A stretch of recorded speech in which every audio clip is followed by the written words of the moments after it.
Pero déjame decirte, no existe ninguna fecha en tu vida, en mi vida, ni en ningún lugar del universo que no sea más gloriosa que la resurrección de Jesús.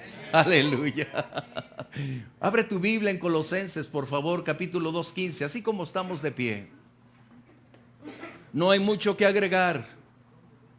Hoy es un sermón breve porque el sermón ya se dio a través de todo lo que hemos escuchado, todas las cosas que estamos aquí. Pero debo decirte algunos aspectos relevantes. Puedes leerlo conmigo, por favor. Colosenses 2:15. ¿Quieres hacerlo conmigo en voz alta, por favor? Vamos adelante. Dice, y despojando a los principados y a las potestades, los exhibió públicamente, triunfando sobre ellos en la cruz. Aleluya. Toma tu lugar. Aleluya. Qué poderosa. Hoy estamos celebrando una victoria, no la muerte. Hoy es día de triunfo, de celebración. Hoy es día de reconocer quién es el conquistador, quién entró glorioso a través de las puertas del cielo, proclamando que Él es el Rey y Señor. Él es quien dijo ser el Hijo de Dios, el Dios mismo encarnado, aquel que hizo posible una vez más atraer a los brazos del Padre al ser humano, llevarlo a Él para decir, el precio pagado fue. Nada hay que agregar, consumado es. Todo absolutamente ha sido pagado. Gracias Dios. Nuestras deudas, cuando decidimos aceptar a Jesús, fueron pagadas, canceladas. Un sello que dice, no se adeuda nada. Aleluya. Eso es lo que tú y yo necesitamos celebrar. No que no tengamos un pecado hoy, pero el pasado ha sido perdonado y el presente es perdonado en su nombre. Así que delante del Padre tenemos libertad. Y hay algo que requiero brevemente compartirte, dos aspectos muy interesantes. La primera, ¿qué sería la noche previa a la resurrección? ¿Cuál era la condición de sus discípulos? ¿Qué estaba cruzando por sus mentes? ¿Qué había en ellos? ¿Qué enigmas estaban por descifrarse? ¿O qué multiplicación de dudas había en ellos a causa de ignorar lo que estaba por acontecer? Habían escuchado de las palabras de Jesús que Él resucitaría, pero parecen haberlas olvidado o no comprendido. Y Jesús se había esforzado en enseñarles qué iba a acontecer. Esa noche, ¿qué aconteció? ¿Qué sucedió en el ámbito espiritual? Esto es lo que ignoramos y es lo que me gusta de Juan. Juan es muy escaso en hablar acerca de una extensión de condiciones que el Señor experimentó, pero él se centra en los detalles más importantes. Recuerda, en la vida de toda persona los detalles son más importantes o son los más importantes en todo lugar. No es todo lo que vemos, son los detalles los que hacen la diferencia.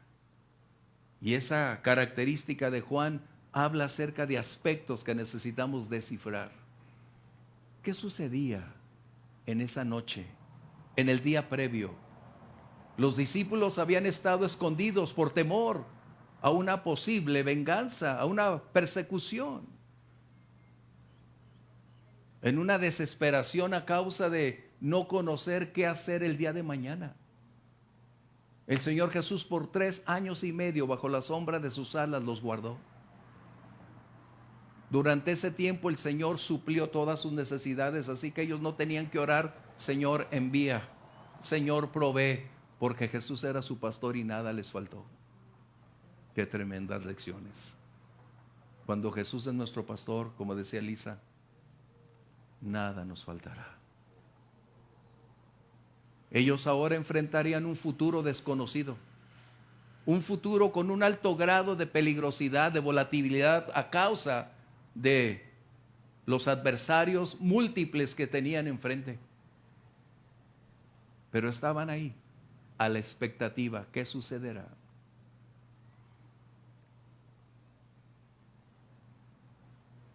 Ellos ignoraban que se estaba efectuando una enorme contienda espiritual para cambiar el destino de todos aquellos que aceptaran que Jesús es el Mesías, el Emanuel prometido, Dios con nosotros.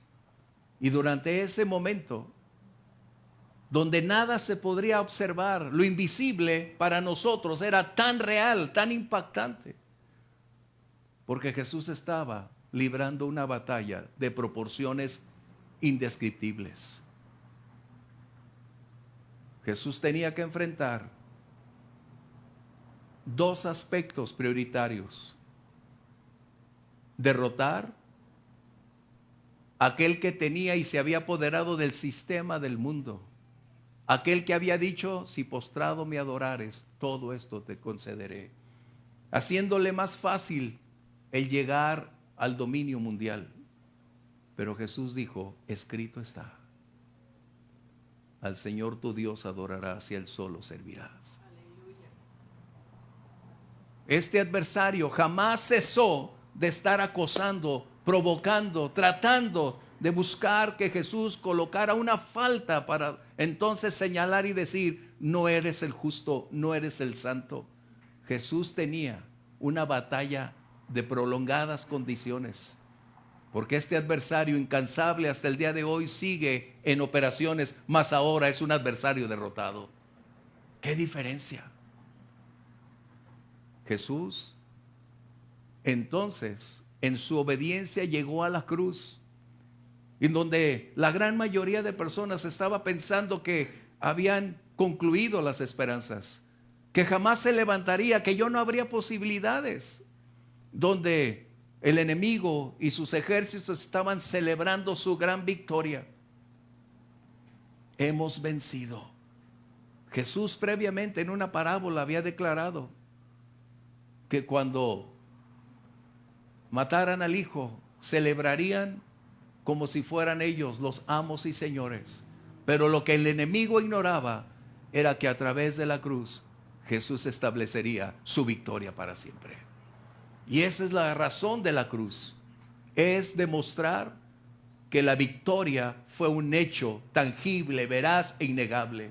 La cruz del Calvario entonces para nosotros es ahora el lugar donde podemos decir: Jesús venció toda adversidad y todo adversario. Aleluya.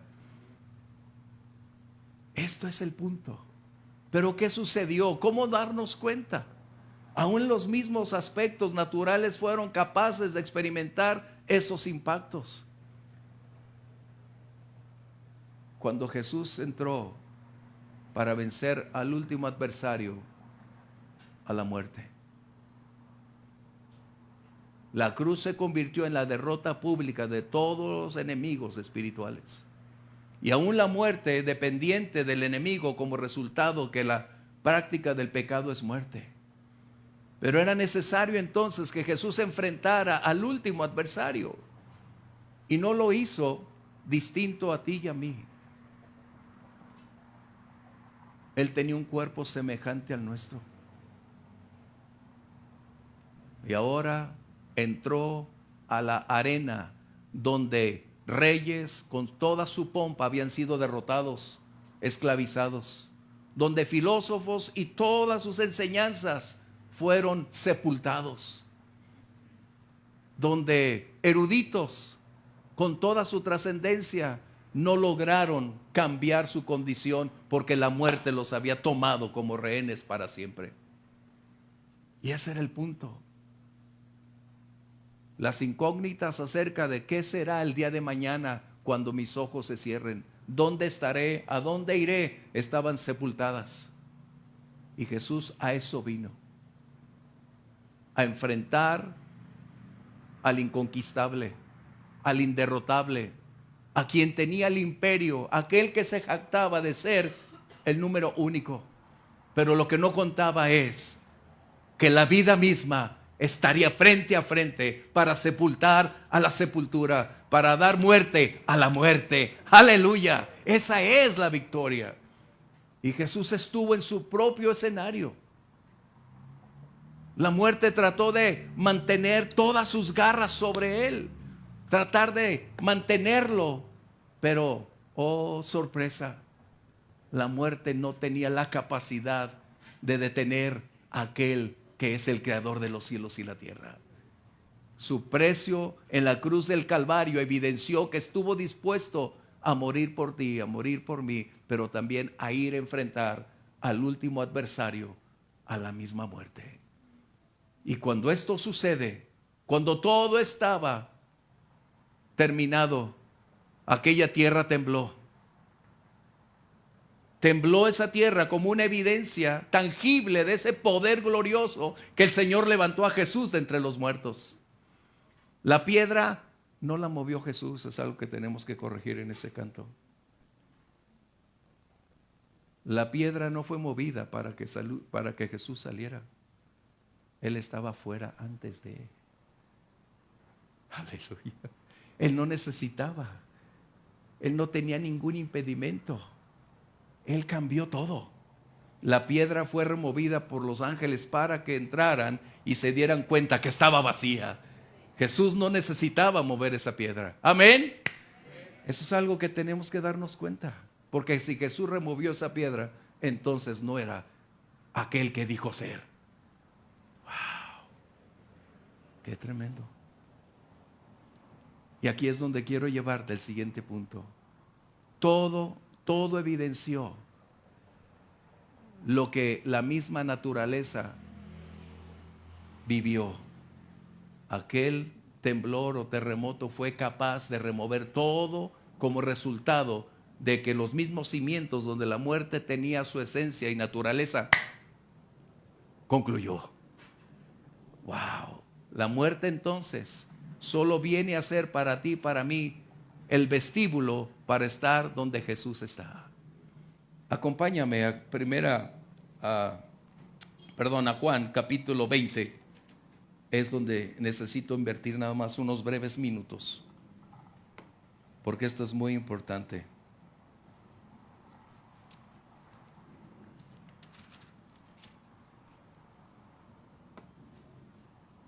El día iniciaba. Las mujeres detallistas, amando a Jesús, entre ellas María Magdalena, habían anticipado una serie de ungüentos para ungir el cuerpo de Jesús. Verso 15. Porque María Magdalena estaba afuera mirando cómo esa piedra había sido removida. Observó y no había nada adentro. Y empezó a preguntarse qué sucedió. ¿Quién movió la piedra? ¿Quién extrajo el cuerpo de Jesús? ¿A dónde lo llevaron? Ella estaba en esa interrogante cuando, oh sorpresa, verso 15, Jesús se acerca y le dice: mujer, ¿por qué lloras? ¿A quién buscas? Ella, pensando que era el hortelano, le dijo: Señor, si te lo has llevado, dime, lo has puesto y yo lo llevaré. Jesús le estaba diciéndole: ¿por quién estás aquí? ¿A quién buscas? Es decir, Jesús estaba hablando de una persona viva. Estaba hablando de alguien real, no fallecido. En otras palabras, Jesús le estaba diciendo: aquí estoy. ¿A quién buscas? Aquí estoy. Pero la interrogante que me agrada que tenemos que disipar es la siguiente, como lo hace Juan. ¿Por qué María no pudo reconocer a Jesús? Esa es la interrogante. Eso es lo que me gusta de Juan, donde nos lleva a preguntarnos, a conocer las razones por las cuales no pudo apreciar a simple vista María a quien veía. Wow. Esto es la esencia de lo que para ti, para mí debe ser la resurrección. Jesús estaba ahí. Los ojos de María, podemos decir, estaban en lágrimas, no lo pudo ver bien. Jesús tenía otra figura en una nube. No. ¿Por qué no pudo verlo? ¿Por qué no lo identificó? Sería la pregunta más clara. Y es ahí donde tenemos que decir lo siguiente. Jesús no se presentó sangrado, inflamado por los golpes. Su cuerpo era un cuerpo totalmente glorificado. Un cuerpo totalmente transformado. Aleluya. Su cuerpo es la evidencia para todos nosotros como creyentes, porque un buen día, cuando tus ojos se cierren, cuando yo parta con el Señor, un buen día este cuerpo permanecerá quizás hecho polvo, pero esto quiere decir que el alma no depende del cuerpo para vida eterna. Aleluya. Que el espíritu es independiente de mi cuerpo, que hay vida y esa vida está en Jesús. Esto es lo que necesitamos entender. Jesús se presenta con un cuerpo glorificado. María no lo podía ver con la claridad porque ella tenía la imagen de lo que había acontecido en la cruz del Calvario. Un rostro deformado, un rostro herido, un cuerpo irreconocible, como dice Isaías, para que sin belleza, para no desearle. Jesús había padecido lo indescriptible,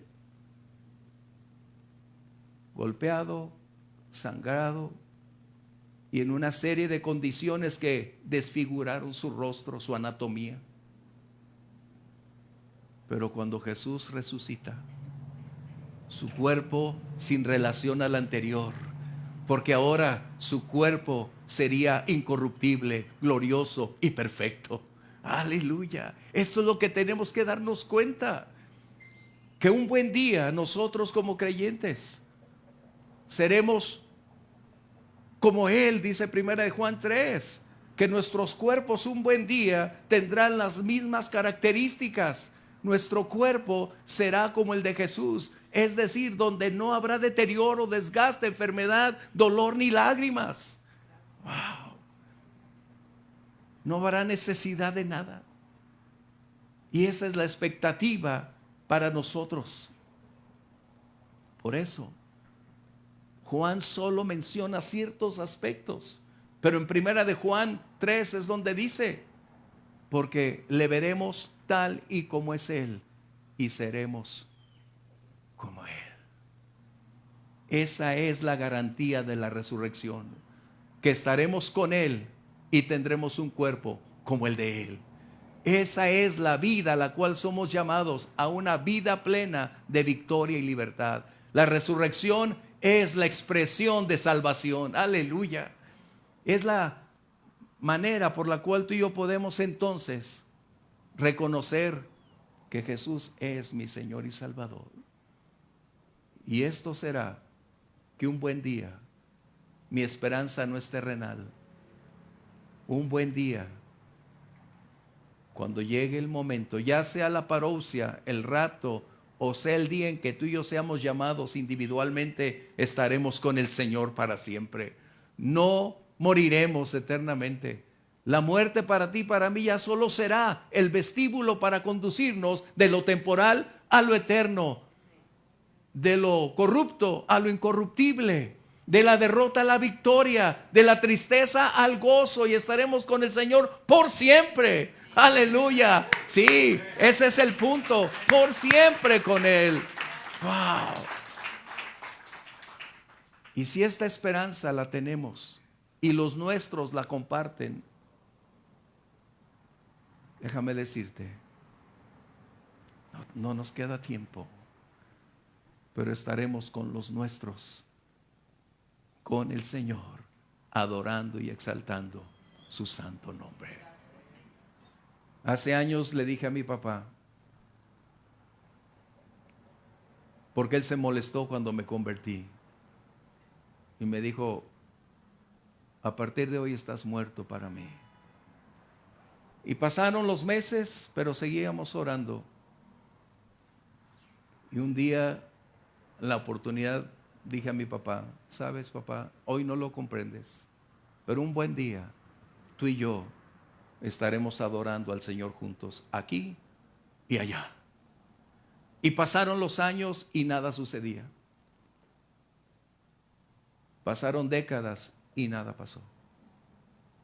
Pero la promesa del Señor nunca concluyó en mi vida. Orando, proclamando y creyendo que tarde o temprano la promesa de cree en el Señor Jesucristo y serás salvo tú y tu casa. Orando, y una semana antes de partir mi papá, Dios me permitió compartirle el mensaje. Levantó sus manos y dijo, Él es mi Rey, Él es mi Dios, Él es mi Salvador. Y esos días mi papá decía, cántame, aunque me acompañó a la iglesia varias veces. Y decía, ¿de dónde sabes tantas cosas? Y esos días mi papá me decía, ora conmigo, cántame, llévame a la presencia de Jesús. Wow. Y yo cada vez más cerca veía ese momento. Decir, gracias Dios, porque mi Padre ahora sé que estará contigo y un buen día yo estaré contigo y con Él también. Wow. Yo estoy agradecido con Dios porque mi papá es salvo. Y no hay más grande regalo que Dios nos pueda conceder, sino de su gracia permitirnos conocerle y ser salvos, pero también llevar a todos los nuestros con Él. Y eso es algo que te invito, no renuncies, no limites, no te canses, porque el destino eterno sin Jesús será todo lo opuesto a lo que hay en el cielo. Si en el cielo hay gozo, paz, libertad, victoria, en el otro lado es indescriptible lo que sucederá. Así que hoy celebramos la victoria. Un buen día. Aquellos que partieron, los veremos. Estaremos con ellos y celebraremos la victoria por una eternidad con el Señor. Esta es la resurrección. Esta es la victoria que nos asegura que hoy, si estos ojos se cierran, se abrirán en la presencia del Señor inmediata mismo. Inmediata mismo, ausentes del cuerpo, es estar presentes con el Señor. No hay retrasos, no hay demoras, no hay aviones que demoren. Esto es más rápido que la luz. La resurrección es el evento más importante que te puede acontecer. No podrá haber una resurrección de vida a menos que Cristo no esté aquí en nuestro corazón. Sin Cristo habrá otro tipo de resurrección, pero con Cristo estaremos con Él por siempre y para siempre. Amén. ¿Quieres ponerte de pie? Hoy es día de celebración. Por eso mencioné que es breve hoy, pero necesitamos declarar y confesar que la victoria ahora en Cristo es nuestra. Que la resurrección no es un mito, es una realidad, es un hecho tangible. Es un hecho que nosotros podemos consolidar día con día y decir, si Cristo resucitó, Él también nos llevará a nosotros. Y si tú leyeras 1 Corintios 15, 20 en adelante, vas a encontrar que Jesús es las primicias de los que durmieron. Primicia significa lo primero, no el único ni el último. Primicia significa el primero del resto. Aleluya. Gloria a Dios. Eso es lo que tú y yo celebraremos. Y después dice en el orden de las resurrecciones, los que durmieron en Cristo y después aquellos que estemos vivos para celebrar al Señor en la parousia. Dios nos permita formar parte de la parousia, es decir, del rapto. Y si así no fuera, estaremos con Él para siempre. Así que en tus propias palabras vamos a decirle gracias Dios, porque hoy celebramos la victoria. Hoy es el día, Señor, te agradecemos el privilegio supremo, Señor, de conocerte. Que tú entraste a nuestra vida para perdonar, cambiar y transformar. Y hoy, Señor, te entregamos nuestro presente y nuestro mañana. Tu victoria en la cruz del Calvario nos asegura la victoria por la eternidad, Señor. Gracias porque al resucitar te levantaste majestuoso, glorioso, Señor, incorruptible y para una eternidad, sentado en gloria y majestad, donde estaremos contigo compartiendo, Señor, esos momentos. Gracias por este privilegio que hoy celebramos, mi Dios, la vida, porque tú eres el Dios todopoderoso. Y a ti sea el honor, a ti sea la gloria y la alabanza, porque la vida emana de ti. Y la vida que tú provees es una vida abundante e ilimitada, Señor. Gracias por esta certeza. Gracias, Señor. Gracias por darnos esa libertad. Y a ti sea la gloria, la alabanza y el honor, por siempre y para siempre. Amén. Amén. Vamos a alabar al Rey.